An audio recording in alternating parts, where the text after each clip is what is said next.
बिस्मिल्लाहिर्रहमानिर्रहीम। अस्सलामु अलैकुम। सैटेलाइट 11 न्यूज़ पाकिस्तान के साथ मैं हूं सना हुसैन। चलते हैं खबरों की जानिब।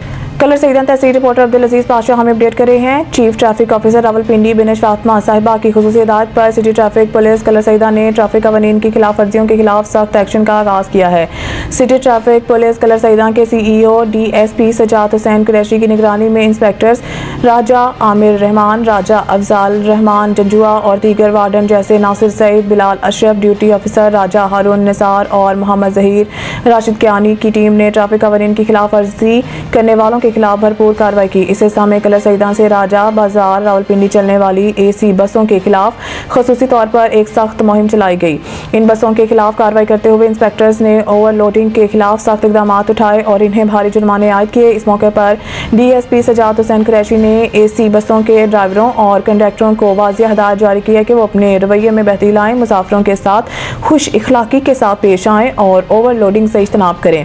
DSP सजाद हुसैन कुरैशी ने मीडिया को बताया है कि कलर सईदा से रावलपिंडी राजा बाजार चलने वाली AC बसों के खिलाफ इस कार्रवाई के दौरान तकरीबन 55,000 रुपए के करीब जुर्माने आयद किए गए हैं और ये कार्रवाई मुसलसल जारी रहेगी। उन्होंने मज़ीद कहा है कि ट्रैफिक कवानीन पर अमल दरामद करना हम सब की इज्तिमाई जिम्मेदारी है ताकि सड़कों पर नज़्म व ज़ब्त कायम रहे और हादसात की शरह में कमी आए।